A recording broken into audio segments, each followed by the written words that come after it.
All right. So thank you so much, everyone. So thank you so much, everyone, for jumping on tonight. So my name is Sharon Gleeson. I'm a certified health coach, and I had the pleasure of meeting Sabine through an online networking group, actually, that we're a part of for women.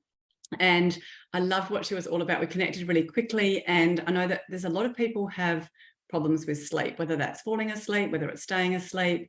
And she very, very kindly has offered to do this workshop tonight for us, which is huge. So really grateful to you, Sabine. I don't think we could be hearing from anyone better with your graduate certificate in sleep research and studying your PhD. So we're going to jump into it. So tonight, we will go through the workshop, and what we'd love you to do is, if you've got questions, if you could pop them into the chat. I'll keep an eye on the chat. If there's something that I think we should jump into and address right now, we will. Otherwise, we'll hold it until the end of the presentation. So we have allowed some time at the end. So thanks to everyone for jumping on, and thank you so much, Sabine, and I'll hand over to you. Thank you, Sharon. It's my pleasure. So I have read some questions that came in through the Jot form, and these will all be answered during the seminar. So if you have questions afterwards, yes, please spontaneously write them down into the chat box in case you forget them later on, so that I can answer those for you. And if I can't answer them, I can find out for you in case I'm not sure about it. So this is a workshop which will help you to discover the game-changing techniques for optimal sleep.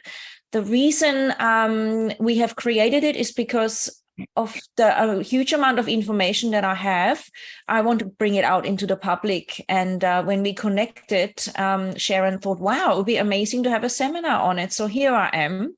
And I do want to say, though, I'm not a doctor. I am a PhD student in transition. And that doesn't mean I can give you health advice, so to speak, but I can share what I've observed in my study in the field that I think a lot of people don't realize, and is super, super interesting. So like I said here, consult your preferred healthcare provider if you're going to make major changes, or if you're going to say, oh, well, Sabine said this and that. So double check that and adjust it to your lifestyle and what works for you. So I'm going to move my little face. So I'm going to have to put that here.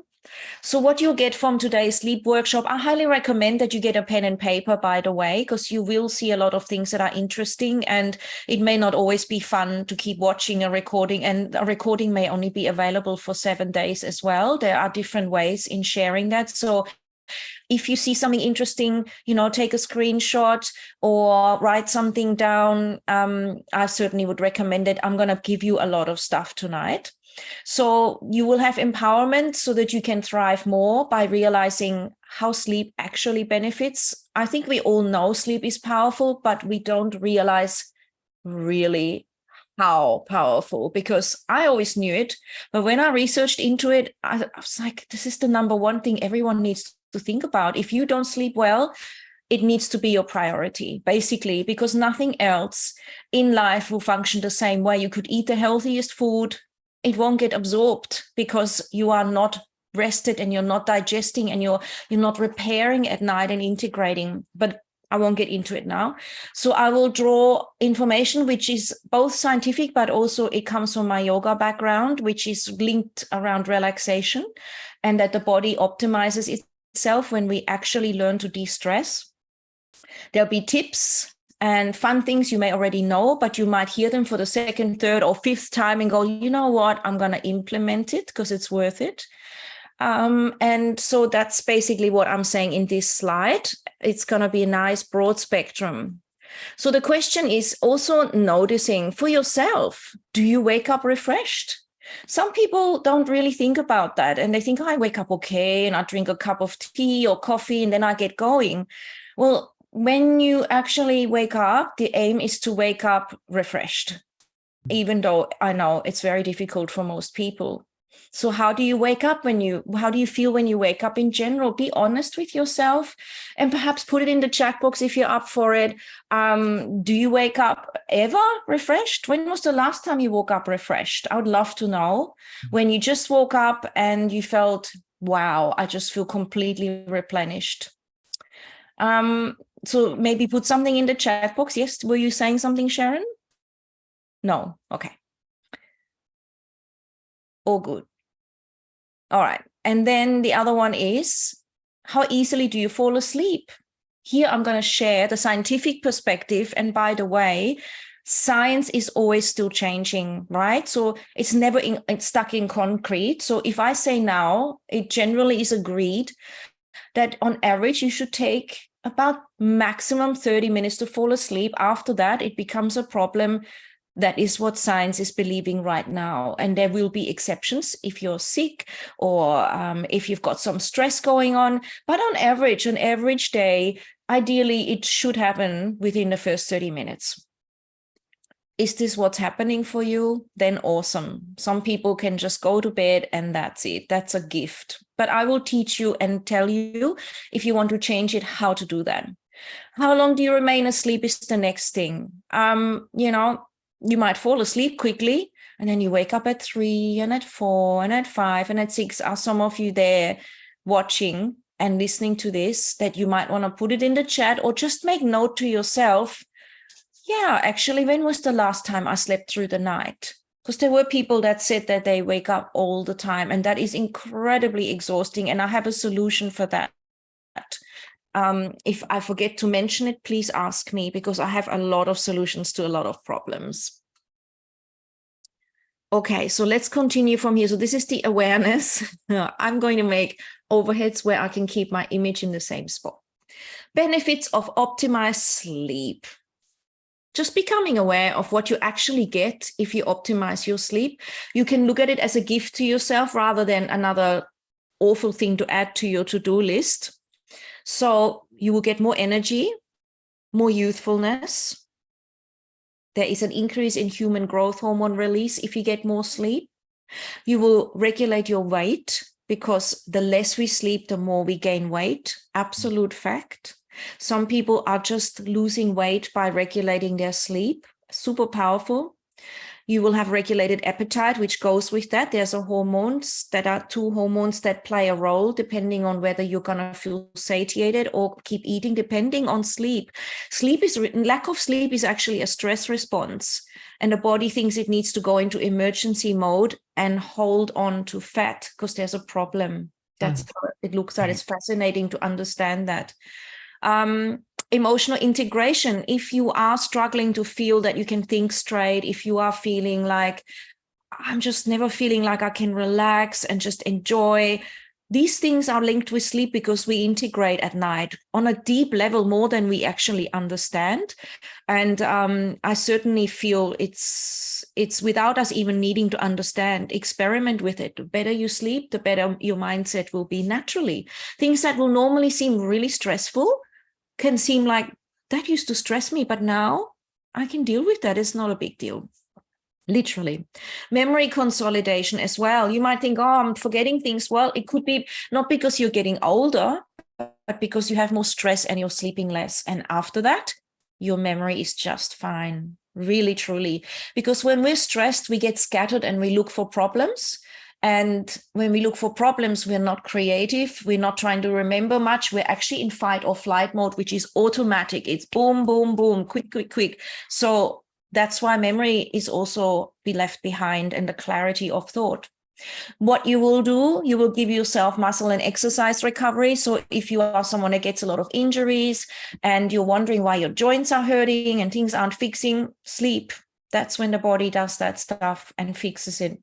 Clarity, peace, obviously that is linked with your mental state, overall health. So it's actually an overall thing, and it will represent differently for different people, depending on what's happening in your life, what your perhaps genetic weaknesses or strengths are, or if you're going through a divorce or moving house, all of that stuff. It makes a big difference. Increased productivity. Those of you that want to be more productive and think, well, look, I'm really going through a patch where I want to get all my stuff done. The sleep has to be a priority. A lot of times people do it the other way around. They think, oh, I've got to get my tax return done, or I've got to move house. And then they totally put sleep on the last part of their list. That's not the way. You will be more productive. You'll get it more done in a good way without mistakes if you include the proper amounts of sleep. Increase joy in the moment. If you get enough sleep, you will actually find yourself enjoying life rather than rushing through it.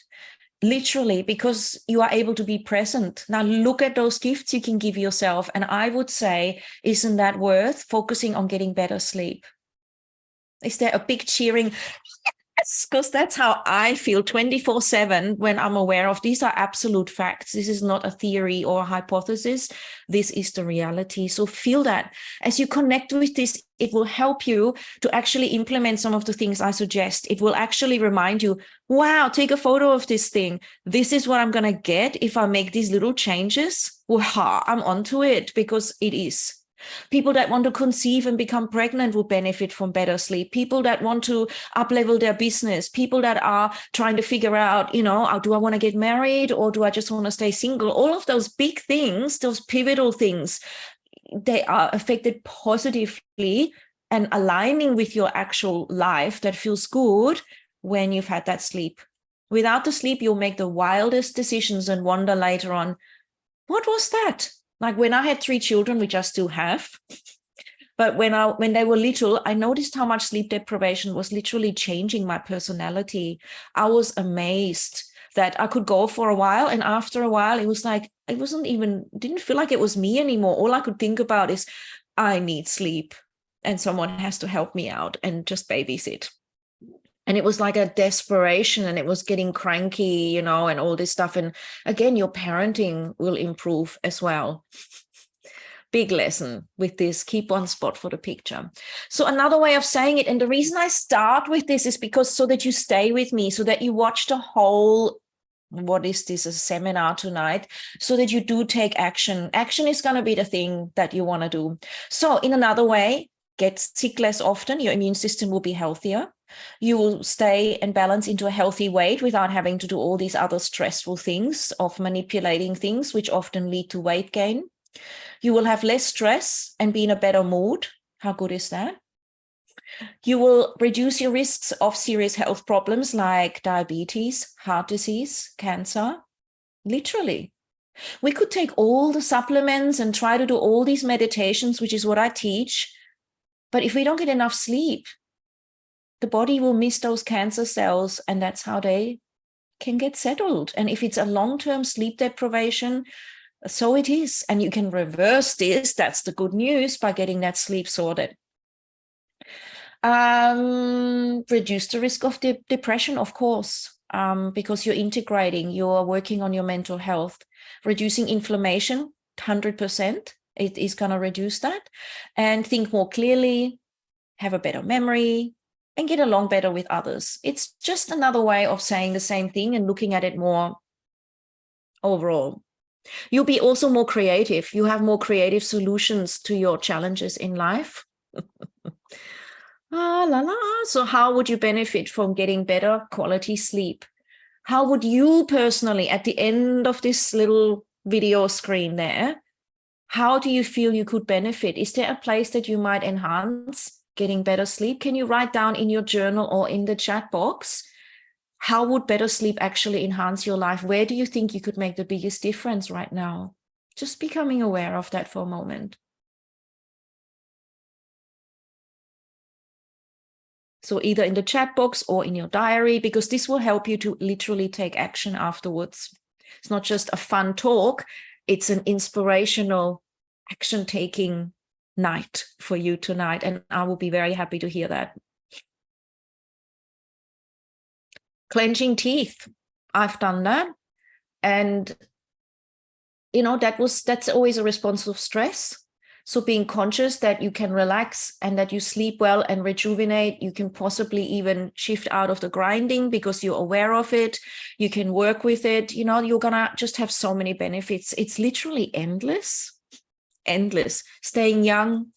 I mean, everyone wants to stay young. So here we are. Okay. I love this.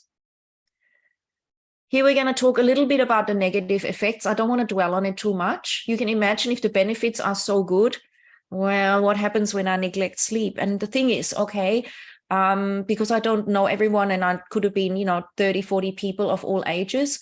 Young people, they are living off their youthfulness still. When we get older, it is more obvious.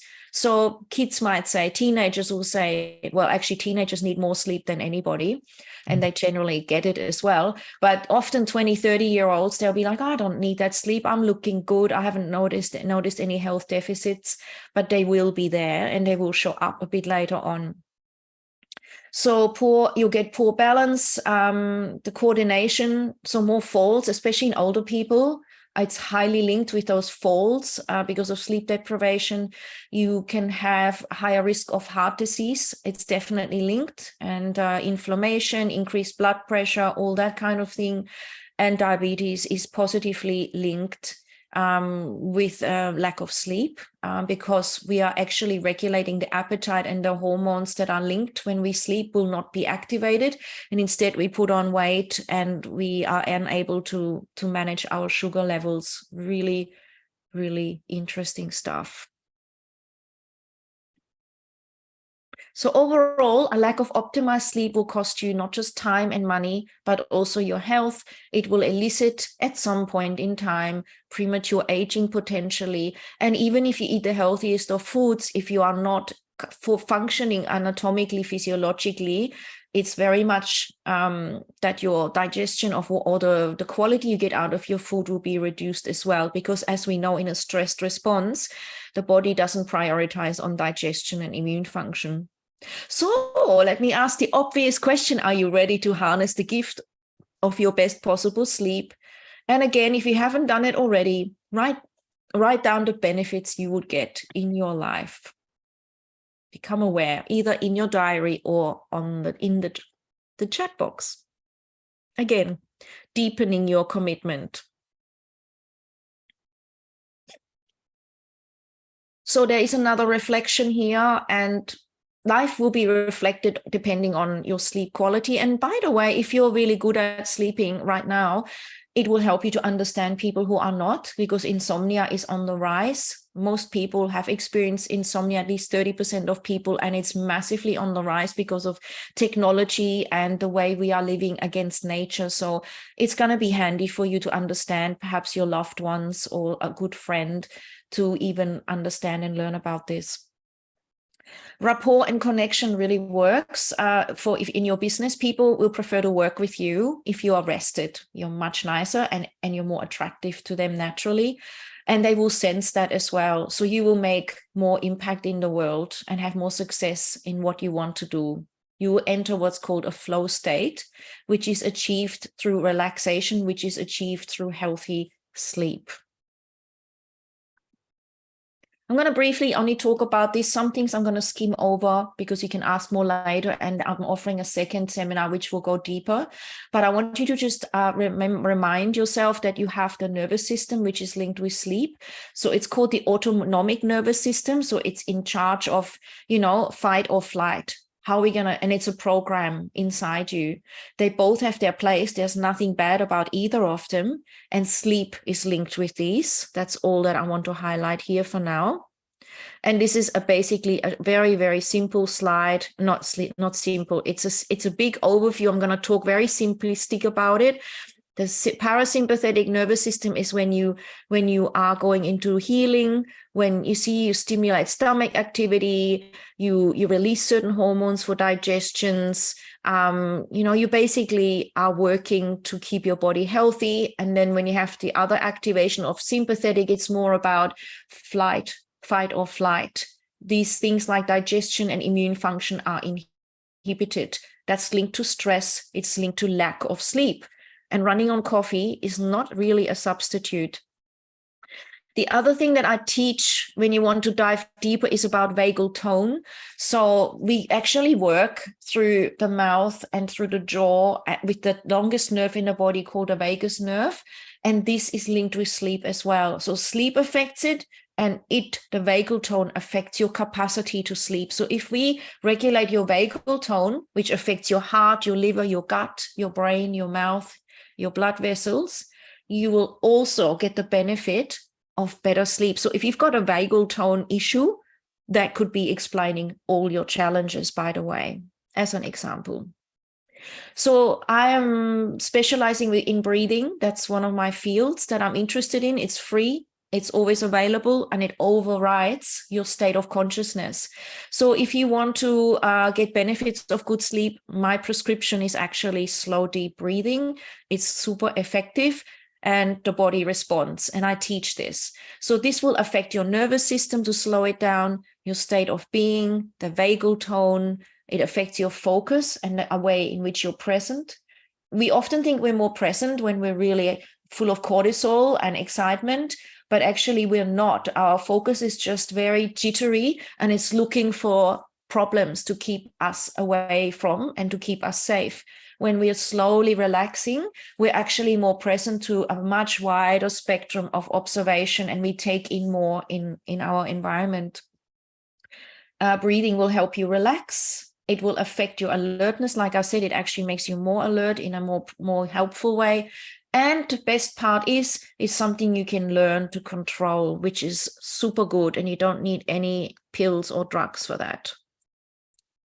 So what else affects sleep function? Now I'm going to start talking about different aspects. So again, write it down. You can change things here. Light exposure is a key in helping you to sleep and in also sabotaging sleep. So morning light is really helpful to set your rhythm and to wake you up. If you have a hard time and you wake up groggy, like many of you have said in the jot form here, something some people do is really having a bright light and putting it near your face. Literally, it will have a massive effect. Like I've got a ring light ahead of me there because I'm doing this seminar in the evening. It is very stimulating. I'm gonna have to unwire that afterwards to get back into a sleep mode. It's actually not healthy for me, but I have blue light blockers for that sometimes. Other times I don't do so many evening seminars, but that light is keeping me very alert. So evening, in the evening, as it gets darker, that evening shift of light sends messages into your brain. So if you can observe the sunset, if you can observe the dimming of the lights outside, or create that dimming environment in your house, that's really going to help you. So I use a lot of salt lamps. I sometimes use what is it called? Candlelight, or you use really warm, dim lights. As soon as it's dark outside, let the house get cozy as well. Like the fireplace really helps with that. That sort of light is really conducive to our ancient programming of well-being and also embracing the night rather than going against it. Are you getting enough natural light during the day? There are some people that wear sunglasses even in the darker days when it's cloudy, or a lot of sunblock all the time. This can block your ability to be connected to the normal light rhythms, and actually getting real sunlight into your eyes really helps. That doesn't mean you're staring at the sun. We're not doing that, but being out there without sunglasses on and just being present, under a tree or walking across a street, letting that come into the body. Then there's artificial light. If you can reduce that, like I mentioned, there's these filters you can get on your laptops and on your TV, on your screens, those blue light filters and those orange lights, or you can get blue light blockers to wear if you want to. They're really cool. This will help you a lot. Because light will block the melatonin production, and that helps us to feel drowsy. It's straight biology. So can you reduce your artificial light? Is that a thing you could look at? This could be a small hack, and that might be really effective for you. And start to dim your house down 2 hours before you want to sleep. This is another thing. I may say things earlier than in my seminar, but I want you to know this is key. Sleep is actually a process, and it's 2 hours. Some of us don't realize it, and we think, oh, well, it's time to go to bed, and I'll talk more about the timing of it. I've got some really good information to share about how to set your timing so that you catch your sleep wave. So sleep is actually a 2-hour process. So if you want to go to sleep at 11, I would suggest latest by 9, you are aware of what will nurture your sleep process. So tips for evening light management is using a dim lamp. You can even put red light bulbs into the room, especially if you're in a bedroom. Orange or red really helps. Avoid looking at the screens as much, smartphones and all that. So when you read a book, by the way, reading it with natural light is better than reading it on something where you have a lot of artificial lighting, interestingly enough. You could use a sleep mask at night or a fabric to cover your eyes so that you don't get any external light interfering. If, for example, you know, there's cars that bring light into your bedroom, or you can get light blocking curtains for your bedroom. Sometimes that makes a big difference and you don't even realize that that wakes you up at 4 in the morning when you're not ready yet. This could be a thing why you wake up at night and then feel all groggy, because we wake up, it's a micro interruption, and we go back to sleep, and it can disturb the sleep cycles. So let me go. I'm moving relatively fast because I have a lot to teach. So what else affects sleep? Our function. You probably know that, but what you eat and drink can either support sleep or limit sleep. So there's two sides to the coin, as always. It's not all bad news. You can use things in either way. So you would know already, reducing stimulants like coffee, tea, chocolate, sadly, and energy drinks. Ideally, if you want to be ideal, have none. If you really have sleep issues, and reset and find out how much you're suppressing your actual tiredness. But otherwise, try to stop after midday if you can. And why have none? Because it's masking your body's message of how tired you really feel. So often we don't realize we actually are really, really tired, and we need a week of just healthy sleep. And I help people to reset that. Sometimes people are in such a habit of being, going to sleep at 12. They don't even know how to begin to go to bed at 10 and have a routine and to switch that whole cycle around. It's not always easy. Sometimes it means we have to work with a bit of sleep deprivation, so that when they want to go to sleep at 10, they are really literally saying, I just want to sleep, that's it. And then we make sure we eliminate all the stimulants so they can really start to reset that pattern. And there is various techniques for that. And after 7 days or even less, it'll be done. So food and drink continued, late night eating. So the later you eat, without being hungry in bed will not help. So if you try not to eat like an hour before dinner, but 2 hours before night, or 3, that's really good. Wine, it will help you to feel relaxed, but it causes low quality sleep. So you end up feeling more groggy and not so rested in the morning. You're missing out on the deep wave sleep, on the REM sleep, and the integrations of those levels when we have wine, alcohol. Fatty foods as well, you probably have noticed it feels not very good. It can cause you indigestion, which will wake you up at night as well.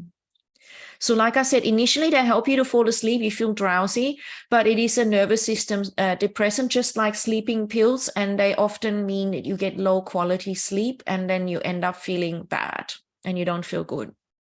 Like I said, the first 2 cycles of REM are suppressed. This is real science. People have taken alcohol and been studied. I've done sleep studies like that. It is a real fact. The sleep cycles are deeply changed with alcohol. Here's something to remember, sleepfoundation.org, what affects sleep function.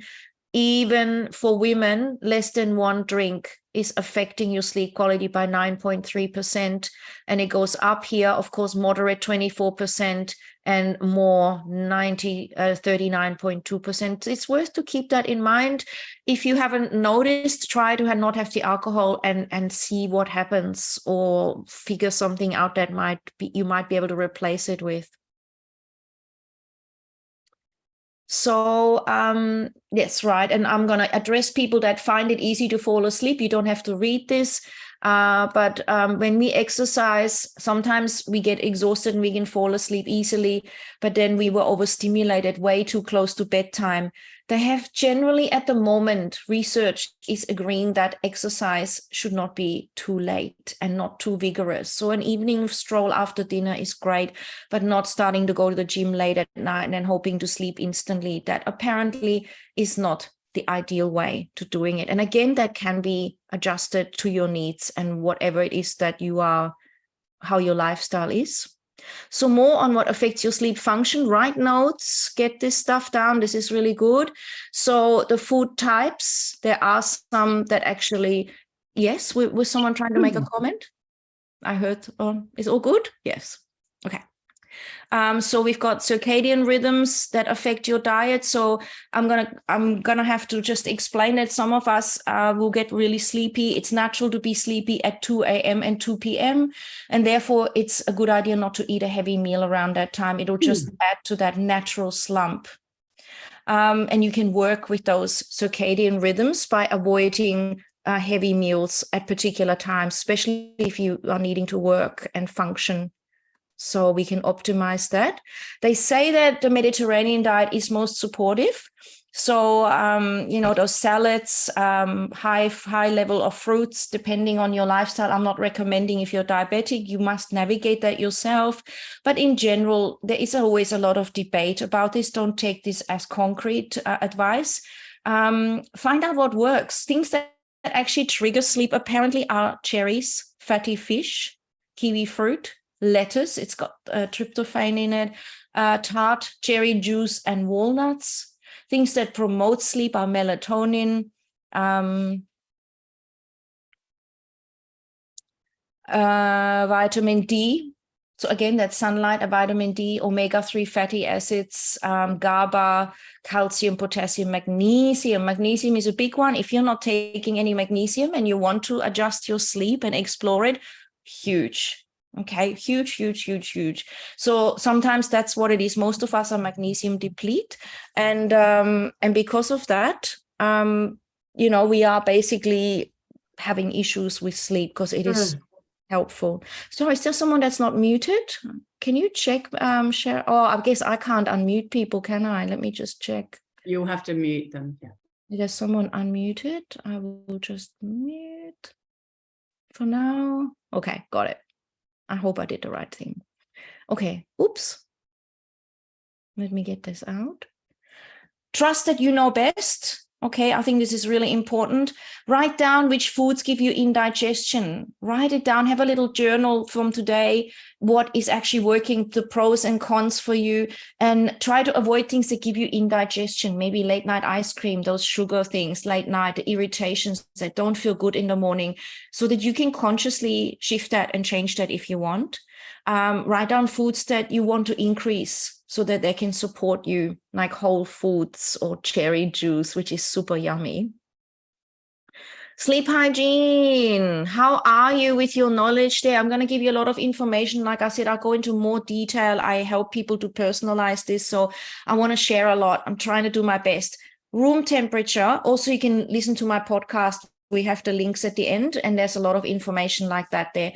So room temperature, the cooler your room is, the better. It's better to have extra blankets that you play with. Cool, about 18 degrees or so is one of the best temperatures. Fresh air. Checking out the sound isn't too bad. Someone snoring or neighbors, or maybe earplugs, or limiting them being in a space where you're not disturbed by that. The bed quality, if you've got a really good bed and good pillows that match, which is written there for neck comfort, it can make a big difference to the body feeling relaxed and actually going deeper rather than feeling uncomfortable. The type of blankets you use that are going to help you regulate the temperature, because if you have synthetic stuff, it's really hard. You end up sweating and feeling bad. Things that are easy to air. Pajamas, again, I say buy yourself the great silk or cotton or bamboo stuff. It'll be so much better.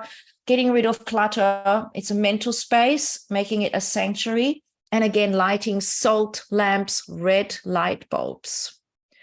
If you're in a relationship, I often advise people separate blankets, eye pillows that help with the keeping things dim.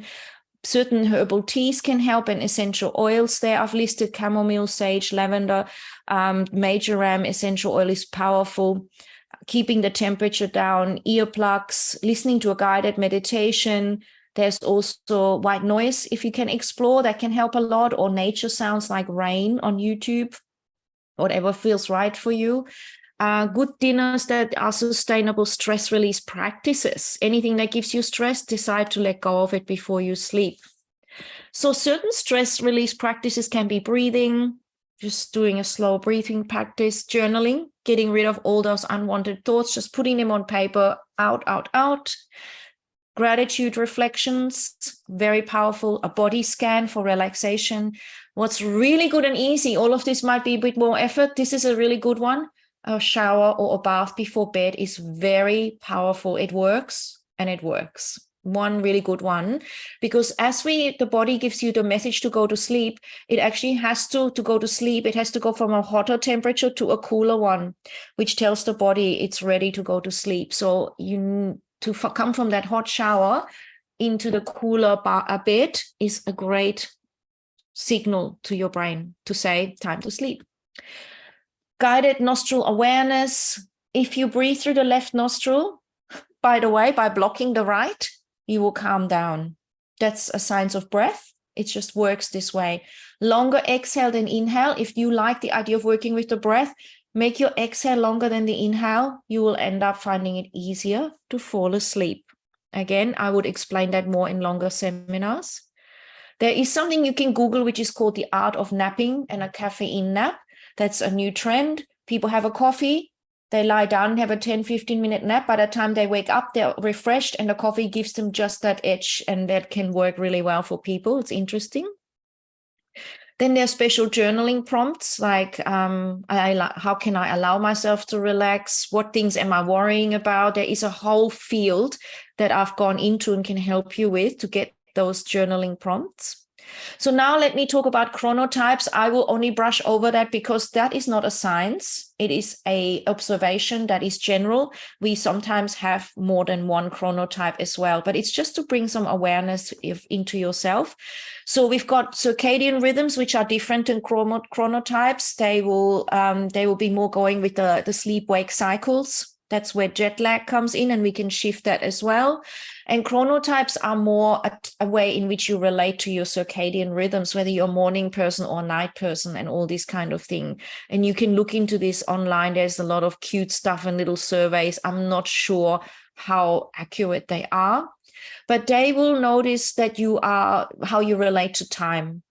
I'm not going to get into big detail, but there is the lion, the dolphin, the wolf, and the bear.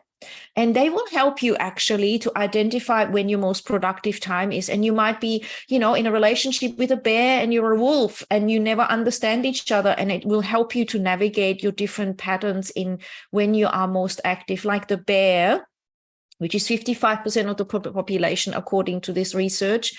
They like to go to bed at 11. They are feeling refreshed at 7 in general. And their main focus is generally 10 a.m. to 2 p.m. That's actually me. Happy-go-lucky, mellow energy, that's me. I'm very much. So schedule meetings in the morning, try to finish before late afternoon. Things like this are very helpful, right? I'm not going to go into these details because I can see we're running out of time already. Yeah, we only have 20 minutes and I want to give you so much more. So you can look this up. This is the same thing about the bear now and how that works, but you've already got that those details because I've given you the summary on that little cute little bear picture card. So then there is the wolf. 15% roughly of the population. They go to bed 12, they generally midnight, they wake up 7:30 and their focus is strongest between 5 p.m. and actually midnight. Very interesting. Some people like that, I do. And they are just functioning better then. So get ahead on work at home while you're feeling most awake. So it's just something to be aware of and to navigate. Let me just release this down. Beautiful. It's all playful. Again, it's the same thing, just with a bit more writing, how you might want to unwind at 9 or 10 so that you between 10 and you start to prepare for bed for someone of that nature. These chronotypes can be changed, but they're hard to change. It takes a bit more effort there. The lion, 15% of the population, again, they tend to like to go to bed around 10, a bit earlier. They tend to wake up earlier. Their best productivity is 8 a.m. to 12. They naturally love to lead, charismatic, early risers. Let's go. So know when it's time to quit and take time for yourself. Don't keep pushing on and on and on. Very cute. It's good to know. Again, that's the same stuff, just a little bit more detail. And the dolphin, 10% of the population. So these people tend to go to bed roughly and benefit from 11:30. They wake up 6:30. Focus is mostly between 3 p.m. and 9 p.m. That is what I find most interesting. Notice when you naturally want to focus more and get work done, and tune into that, acknowledge that, and book your important stuff into that. And either side, do the less important stuff. Again, productivity break, take breaks throughout the day, and mentally rest and recharge, which goes for all of us actually. So every chronotype will have its own strength and weakness. Knowing when you're most productive will really help. And just don't be fixated on it. Be playful with it, I would recommend. It's just noticing. So now I'm going to say again, when you sleep, there's a deeper level than that. You also readjust your DNA, proteins. You actually detox. The biggest brain detox happens at night. Super interesting. I got a whole podcast on that, and literally detoxing. It integrates your biochemistry, it helps your neurology, your psychology, and it consolidates your experience so you are fully functional the next day. Briefly, look at this cutie. I'm going to go into the stages of sleep. As a sleep scientist, it's not long. It's called a sleep architecture in science. And you have all of these stages you go through every night. Okay, it doesn't matter what they are right in this moment. The point here is that I want to make is that it's a 90-minute cycle. And this is where I want to get a practical tip. You will have those waves every 90 minutes. So at night, if you miss that wave, be aware that if you ignored your sleep, you will probably have another deep sleep invitation 1.5 hours later, and try to catch that. It makes it really hard if we keep ignoring that. And this also helps you, by the way, to set your time for your alarm when you want to wake up. So this is called a hypnogram. I work with that stuff. When we assess sleep at night, we look at the different stages and how the person's going into wakefulness, rest, and N1, N2, N3, and how you come out to become wakeful. And those cycles repeat every 90 minutes at night if they are healthy, if you haven't taken alcohol or waking up with nightmares. And this is what this kind of work looks like. We analyze those. There are specialists that look at these details to assess that and link that with life. Again, there's great infographics you can Google to connect with that. If that really gets you fascinated and it will help you, that stuff is also on Pinterest, where I've got a Pinterest page on sleep, and other places where you can really look into it and get to know yourself on a deeper level. So if you go to bed at 10:30 and fall asleep at 11, your ideal time to wake up is around 7.5 hours later, because once you fall asleep, it's going to be 90 minutes, and then there'll be a slight dip. That's when it's easy to wake up with noise and with other things. Then you're going to enter another 90-minute cycle and another 90-minute cycle and another one, right? The reason I'm mentioning this is because if you put the buzzer on and go back to sleep when your 90-minute cycle has finished, and we've all done it, I'm sure, because I have, you actually feel refreshed, and then you go, another half an hour, you feel horrible. Horrible, horrible, horrible, because you have ended another cycle and you've gone into REM sleep or whatever it is, and it feels really, really painful to wake up from that. So keep that in mind. When you feel refreshed at 7, it's probably a good time to get up then, unless you want to go until 8:30. So there's ways to calculate that, and these are really good hacks. So if you want to wake up at 7, you can work backwards, saying, okay, my alarm is at 7, and go back by those 90-minute cycles. So I need to go to sleep at, say, 11, which means I want to start preparing for sleep around 9 o'clock. After 9, I'm not going to do certain things. And after that, I'm going to basically honor my sleep so I can really enjoy the depth of it. Makes a huge difference, by the way.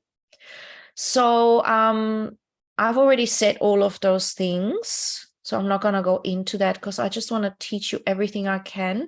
These will be habits. They take time. Okay, so it's not going to happen overnight, but you'll be surprised within 3 days.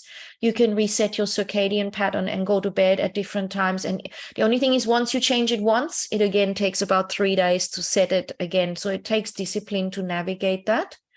I've already said that: hot bath, hot shower. Sometimes I repeat because we have a bit more time. Journaling about your worries. I've said this one already too. Herbal teas, I've mentioned. Magnesium, sometimes it's good to repeat. Breath work, journaling. I'm very happy having a consultation, finding out, where are you sabotaging Where can you, because you might go, this is overwhelming. Where do I even begin, right? So I make this assessment, you get a file to fill in, and we will look at where you're probably sabotaging the most and where you could shift into better sleep. Reading before bed is good, like I said, but not on electronics. So try to use things that are dimming the light. Make it fun and enjoyable, not a stressful thing. This is going to be playful and fun. Write down right now what you can realistically change, what you can realistically do, whether that's having a shower before bed. Also, try not to drink 2 hours before bed. Otherwise, you have to go to the toilet. Little things like that can make a huge difference. Get a better mattress, get some silky pajamas, get some light blocking curtains. Things like this can make a big difference. What could you potentially do? So my next masterclass, I will talk about that, vagal tone exercises, which benefit you. Thinking about what you like can benefit you. There are so many things. Finding out why you sabotage. So, for example, some people had a bad childhood experience with sleep. Their parents were strict or they didn't enjoy sleep time. And that can still be running the show when we're an adult. And then we can look at that. I'm very powerful with that work. That's how I help a lot of women get rid of blocks that are not shifting. They're usually programmed in from childhood. And no matter what you do, they're going to keep coming back while they're sitting there like that. Your body is amazing is the message here. If you'd like more information, this is what I'm offering. And then I'm basically got another masterclass, and you can get information on that. Let us know. I'm offering you a nice discount, and I've got a lot of places where you can find me, where you can listen to my podcast as well. And I will be giving a lot more lectures of this in this format. And I think that's it. I think I've actually... Yeah, this is what you will learn in masterclasses, how to understand your chronotypes more, how you navigate deep-seated patterns because you're going a bit deeper, how to make it personal, etc., etc. And of course, you can help your loved ones as well. And there will be Q&A. And so I want to give you time and a PDF. I want to give you time now for some questions as well. But in my next seminar, there will be more on this. And you can see I've got a lot to share. And I'm going to leave it at that and see if there's questions, Sharon. And I'll probably have to unmute you because that would surely help. Okay, I unmuted myself. Awesome. You can take a breath. That was so much information. That was it is so much, and there's more. This is so interesting. And I think for all of us, we probably need to go and reflect on it. But there was a really great question in the chat, and actually, I'm personally interested because my brother is a terrible sleeper, and I often wonder a lot about how the more you tell yourself that you're a terrible sleeper, the more you, and Harpreet had asked a great question, and now I've lost it. Okay, she supports mothers through, I don't know what that mattress sense, and often they suffer from sleep anxiety in fear of not getting sleep. And I think that's exactly my brother's, Renee had asked this question.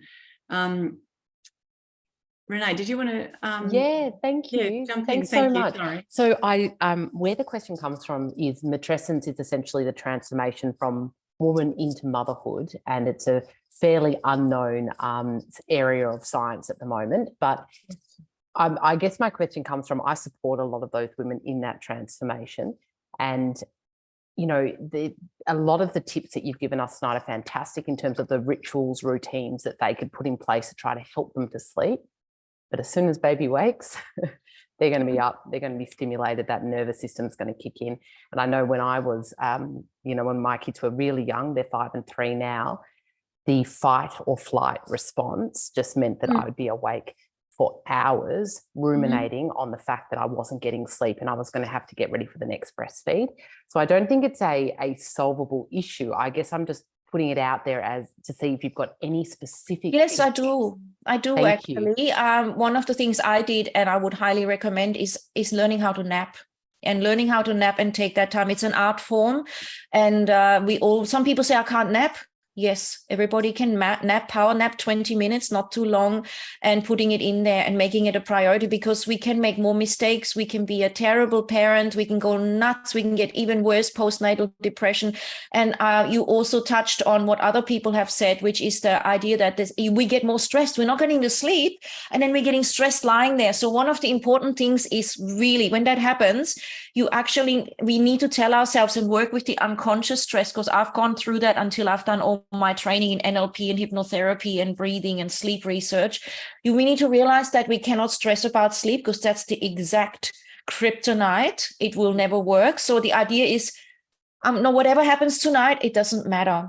I'm going to write down all my fears and worries. I'm going to have that bath, and I'm going to learn to make a habit. Now with kids, that's different. With hormonal changes, it's different. But then you can say things like, I'm going to nap. If I don't get sleep tomorrow, I'm taking a day off work. I'm going to pay for a babysitter, and I'm going to have a bit of a nap, because, it's putting things in place so that you can actually get through it. Because I know motherhood is the hardest, because kids are unpredictable and it can be absolutely relentless. And so can hormonal changes into menopause. And so the idea that people are stressed is what will actually often make it far worse. So this is where the breathing comes in, the journaling comes in, forgiving ourselves for not getting to sleep, having something as a backup the next day if we've had a bad sleep, so we don't think the world is going to end if we don't get that sleep, and asking for help as well, support, and so many things like that. I hope that helps, but definitely the worry about sleep is essential to be addressed, because that is what keeps people. I want to add one more thing here. This is really powerful. Many people don't know this. When you can't go to sleep after half an hour and you're still lying there, it's really important to come back up and become vertical. So sitting up, okay, because the body will go, okay, she's up now. Do something for 10 minutes. Just keep it dim and simple, not exciting and flashlights on. Maybe go to the bathroom, maybe get a warm water, very little bit, not too much. And then when you come back, you go back horizontal, right? And what happens is, what happens is the body sends another message to the brain saying, so we've gone up, we've done what we've done because we couldn't sleep. You go horizontal, there's a new release of chemistry, and then you stay horizontal. Don't go up and read a book sitting halfway up. Once you're horizontal, stay horizontal, and sleep will be easier to trick in. You can also block the left nostril and breathe through the right. I've got so much you can do. When you're lying there, breathe through the right, breathe through the left nostril to stimulate the right brain hemisphere. Look at it this way. You want to deactivate that rational analysis of the left brain, and then the breath goes across diagonally. So if you want to activate thinking, you breathe through the right. If you want to activate a relaxation, you want to breathe through the left and block the opposite. This is great. Try it out. And if you make your exhale longer than the inhale, you will also. So if you lie there and you say counting in 1, 2, 3, 4, exhale for a count of 6. 1, 2, 3, 4, 5, 6. I promise you, do that for 3 minutes. You won't even notice you've fallen asleep, because the body through the breath will go, I'm not in fight or flight. I'm switching into that relaxation response. And it will help you. It will bring those chemicals in, all that stuff resets, and these are great tips. This is why I get really hot and passionate about this. I literally did it was even on a Zoom like this, and Sabine ran, it was about 7-minute relaxation thing with breathing and that technique. And I could not believe the difference that it made to my day just from doing that. So Renee, it'd be really good for you to connect with Sabine. There might be some things that you guys can chat a bit more about, and how she might be able to help you with these mothers. Yeah, absolutely. No, thank you. Great tips. Yeah, great specific, masterclass, for women with these problems, because I mean, many of us have been there. So just going back, so that's really helped, Sabine. That question about, well, obviously your question, Renee, but mine was with my brother, because he keeps saying to himself over and over, I never sleep, I never sleep, I never sleep. So, but interesting what you're saying about childhood. I never would have thought about that potential connection there. That's really interesting too. Yes. So first of all, he's affirming it. Secondly, he's anxious about it. Thirdly, he's probably not looking for solutions because he's given up. And fourthly, he might have a pattern where his parents or someone said, oh, you never sleep, you just don't sleep. And he got away with it. And now he's doing it and he can't get away with it anymore. He needs more sleep. He's overwired now and he's made it a pattern. Yes. And that's where people can go back to finding out, where did this pattern start? Why did it start? Oh, we were moving house, or I lost my pet. And ever since then, or I thought I saw a ghost in the cupboard. And ever since then, and it's just going, it's not rational. And so, yes, it's worth looking at why he believes this and since when. And for anybody, it's really interesting stuff. Yes.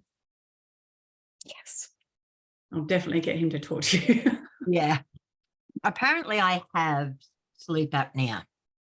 Mm-hmm. One with it is that when I don't use the CPAP machine, I sleep all night. When I do use the CPAP machine, I wake up half a dozen times, getting all knotted in the wires and the tubes. So I just have to stop using it. It just drives me nuts. It's a common complaint. That's not my specialty, but I believe that we're going to have to evolve there with that technology. It seems really outdated and disturbing. And some people, it is disturbing. Yeah, that's right. So you're feeling, oh, and unless you're probably completely knocked out, it's going to keep your, and you also know you could get tangled up, which keeps your safety mechanisms up, thinking, am I actually safe to fall asleep? What happens now? So it's really, to me, quite shocking. I'm hoping they will have some breakthrough there. And it's not my specialty because that's an own study of its own. But yes, I hear you there. That sounds Carolyn, I've got a client that I'm working with at the moment, and he has a CPAP machine. And one of the things that he, apart from, like you said, getting tangled up in the machine at night, or it's fallen half off his face, he said, like, one of the problems that keeps him awake is worrying about, strangling from the machine. So it causes him anxiety from the machine. So yeah, it's a tricky one. And so what happens is, right, and this is my issue with science, the scientists get in there and they go, oh, but this will help your lungs and this will keep your oxygen levels up, but they're not realizing this is a human with emotions and the noise that comes with it, and also the weirdness of having things over your face. We have to integrate that and work with that. And I'm hoping that, so I guess you could work on it on a hypnotic level. You could work on it in setting it up and convincing yourself that it's okay, even if it disconnects, you'll be okay. It could remind you of having been in a hospital and being on a drip, and the mind is so complex. You could look at what else is playing along and realizing, okay, this is a benefit and I really need it so that I'm not groggy. And so mind over matter can be effective, but it requires probably all that kind of stuff. Yeah.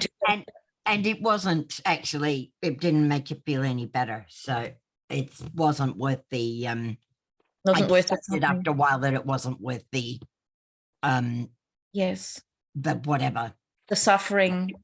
One of the things that has hit me during the things you've said, there are two things that seem contradictory. Okay, go for it, let me know. So when you were talking earlier about when you wake up, if you can have a bright light or something like that, you'll wake up better. In the morning, early in the morning, yes. Mm-hmm. But then you say to black out your windows. That's if the light disturbs you. So if you are sleeping and you're on a night shift person, or you're in a room and the lights are coming in from the street at night, or the moon is shining into your room, then you block out the windows. But then when you want to wake up, of course, you can open them up, you can put in a light, you can get the sunlight, you can sleep. If you want to go with the sun rhythms, then keep your windows open. But some people have terrible street lights, or the neighbor is reversing in the lights. That's what I have in my bedroom. And when they reverse into the driveway, it goes straight into my bedroom. So I'm on the 4th floor. And there is not another building that can see into our apartment. Mm-hmm. They'd need one of those telescope things. So I never close my curtains. I never close my blinds. I don't have drape curtains. I just have fluffy white. Yeah, nice. Pretty things. But I love that in the morning. Yeah. Though the difficulty, of course, is in Melbourne winter. If I wake up and the sun is shining on my face, I wake up well. Mhm. Wake up and it's grey. It's right. So good. That's right. And that's where a light could help. That's what people need in Europe as well, especially in the UK. They get depressed. They can't work on their circadian rhythm. There's only so much daylight. That's where you can buy artificial lamps that are designed for that, or just get anything you like. And that's what I'm so happy about. And I would definitely do it, because it can lead to this sluggishness, this depressed feeling. And we naturally need that light. And so it's realizing that, and maybe investing in something like that for you, if you feel resonant. Yes. Great question. That's not a contradiction anymore for you. Do you see what I'm saying? Oh, yeah, I know. It's just, okay. yeah. Okay, got it. It's just that it's never dark. It's never completely dark in my house. And Maybe that would be something to try. well, I don't know how I'd make it completely dark without feeling like I was cutting off my air. Your connection. Well, maybe an eye pillow is something you could explore. I got a few of those. Just have to remember to put it on. Yeah, have fun. This is all. That's why I said earlier, we must have fun. It's not going to be a serious thing. Put an eye pillow on, take it off, make it a funny one. Have it. There are such great eye pillows out there, and just have some fun exploring it. And you might notice a big difference, or you might say, I also don't like that. It's even. I know this sounds really stupid, but I got one of those really amazing memory foam chiropractor pillows. That made a huge difference to my sleep when I got a really good pillow. I got one of those a few months Amazing, back. some of the little things can make a difference. yes. I used to sleep on my stomach, which nobody likes except for me. And the osteopath and all the rest, you've got to try not to do that. And I got one of those pillows, and it made a massive difference. Yeah, awesome. I can sleep. I sleep on my side now, and it's not an issue. And that's why I mentioned the pillows and the mattresses, and it's a whole money industry now, by the way. So be discerning. Some people are pillow and bed specialists. In the end, you have to choose what works. This is a big thing now, because most people have insomnia. So yeah, but definitely pillows make every difference. So the body can relax and go deep, and you get all that human growth hormone. You get all that spinal alignment. The body doesn't think, I'm actually very uncomfortable, but I better just sleep. It's massive. If you can afford it, adjusting that is great. I'd gone the other way, to be honest. My bed was very high, and I just had a hip replacement, and I've got 2 knees to be done in the next several months. And my bed was too high. So I got rid of the mattress, went to Clark Grubber and got the thinnest firm foam I could to bring the height down so I could get in and out. And it's awesome. It's like a futon, which is great. It's the cheapest mattress I've ever had. And really good. See, it's great. I love that. There's another just another question here, and I don't know why everyone's coming up with the name Michelle Gleason on this thing, but anyway, I don't know whether it was Harpy or is that you, Sam, down the bottom? No. Sorry. Yes, it is. Yes, it is. Oh, hi, Sam. Is that your question there, Sam? The narcolepsy one. Yeah, that was mine. Okay, so Sabine, there's Sam's question. Oh, Sam, you ask it now that you're unmuted. Yes, so I've had some issues which have come to a head of late, and there's a possibility that I might have, it's a pretty good possibility that I might have narcolepsy. So I know a lot of the strategies that you've mentioned, there's a few extra ones which were pretty cool that I wasn't aware of. But do you think if I was able to put these into place it has to be fairly strict because I'm so bad, and used all of them, do you think that could be quite beneficial to someone with narcolepsy? Narcolepsy is also very interesting, and people don't really understand it. And I'm definitely not an expert on it. That's something I wasn't even meant to look at in my PhD study. But I feel that you should trust yourself to apply, because all of these things will help with better sleep. And when they help with better sleep, no matter what's going on, things will start to improve as your sleep gets a little bit better, as your experience and relationship with sleep improves. So none of those can create a negative effect, which is good. I'm not giving you a pill where you will get this benefit, but also that. So for me, the more you can enjoy and explore, the better. Make it into an exploration. And yes, I personally feel the more we give the body a chance to adjust, the more it's gonna thrive and gradually get better and better and better and better. So I don't know if that answers your question. I think there's, sorry if I can just jump in. Part of that issue, Sam, I think is the same as what we're talking about before with Renee, or with my brother actually, is the more that you tell yourself, oh, I've got narcolepsy or I can't sleep, that's the mind. I know that sounds a bit woo-woo, but the more you tell yourself that, the more that's going to be the case. So it's actually working on those affirmations of, I'm looking forward to, getting a better night's sleep, or whatever it is, like telling yourself what you want, and then looking also at the strategies to put in place. Like, I think that's a really big thing. Like, I'll just give you a different example. But I've got a client who was diagnosed recently with something called social pragmatic disorder. What even is that?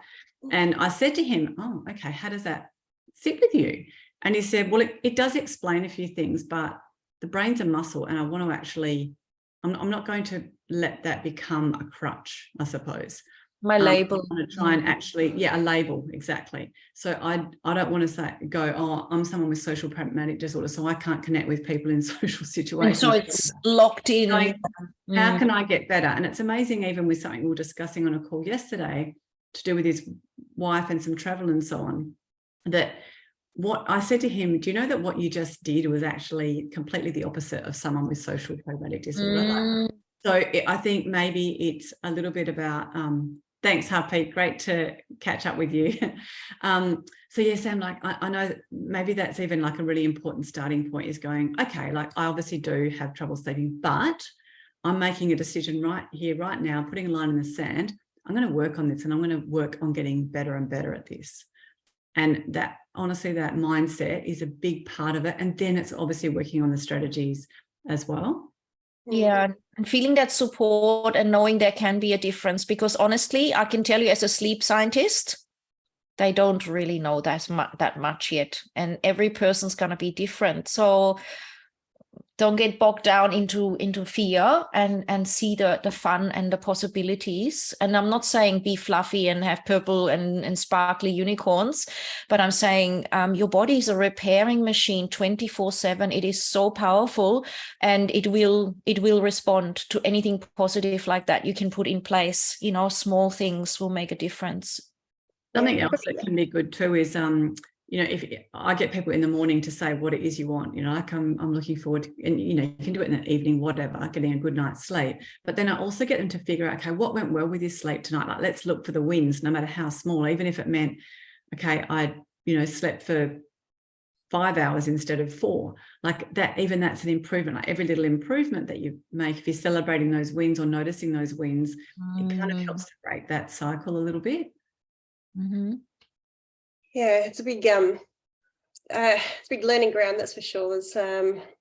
It's a tricky one when you get to the point of being so exhausted that you can't actually do anything, and collapsing constantly throughout the day because you're so tired. It's just got to go back to ground one and ground zero, and start again, and maybe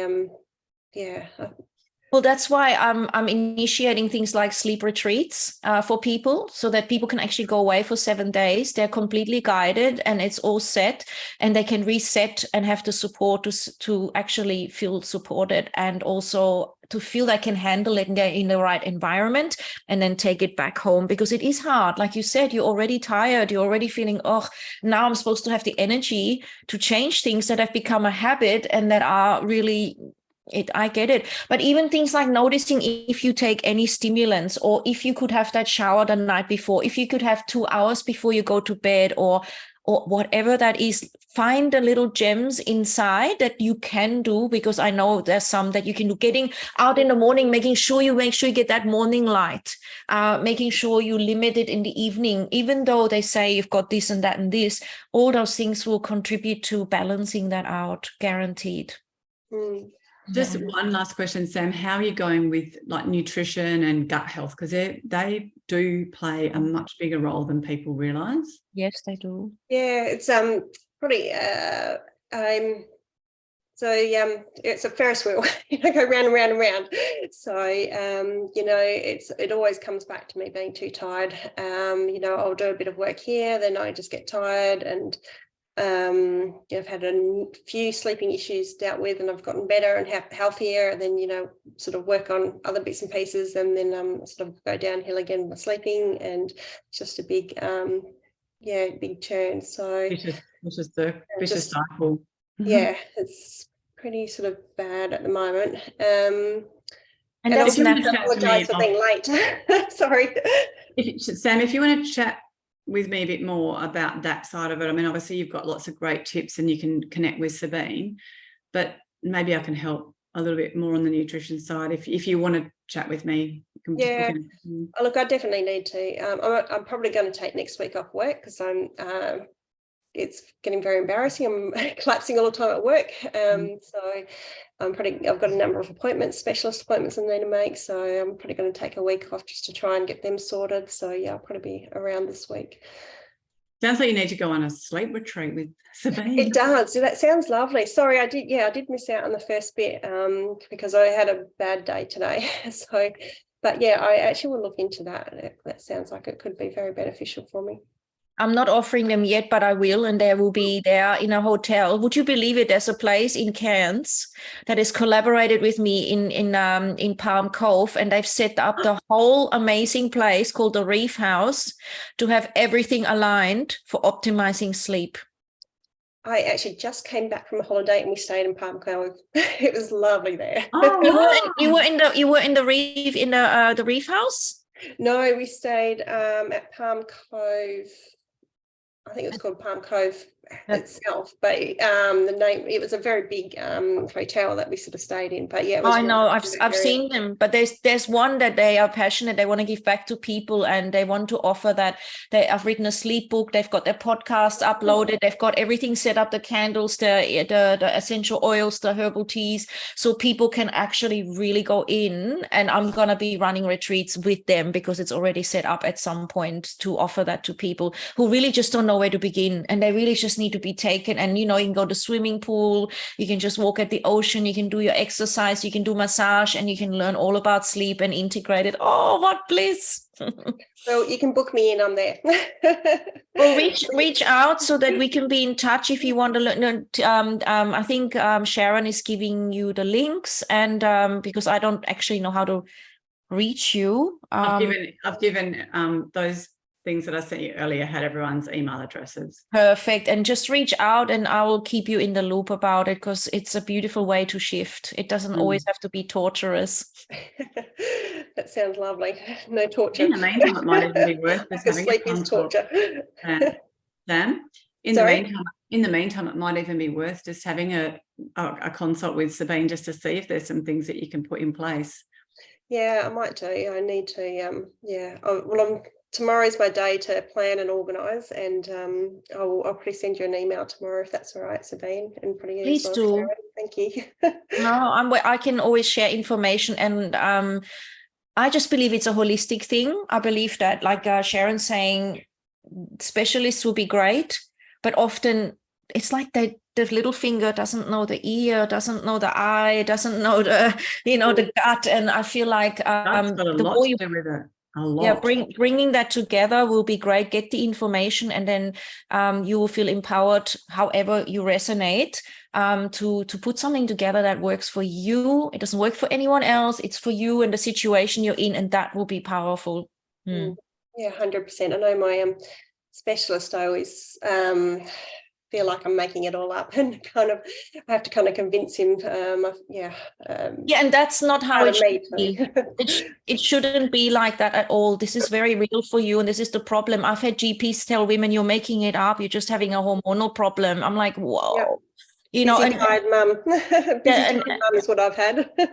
No, you are under stress, and it gets worse and worse, and they don't realize it affects your whole life, and it's a downward spiral. And so, find a better doctor that understands that, because this is key. This is mental health stuff. This is everything. This is the root of your life. So, Really, don't let them put you down. There's one woman that's got chronic fatigue, and the natural therapist sees it. The doctor says there's no such thing, and you can't have adrenal fatigue. What are you talking about? But it's full science.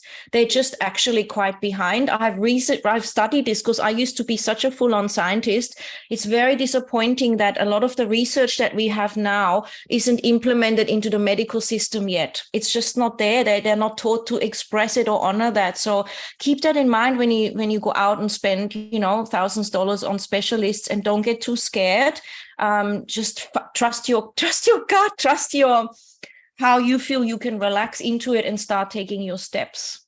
Yeah, that's all I can say. Trust yourself on that. Thank you very much. Beautiful words to hear, especially on a day like today. Thank you. Yeah, absolutely. No, Yeah. Sabine is beautiful like that. So yeah, you've got such a loving, supportive nature, Sabine. It's beautiful. I Thank love you. seeing women thrive. Yeah, look after you. And yeah, thank you. I guess we're going over time, but thank you, Sharon, for inviting me. You are awesome. High five. Sharon and I connected so easily. We're only six days apart in actual age and year and everything. So we've just got this. Wow.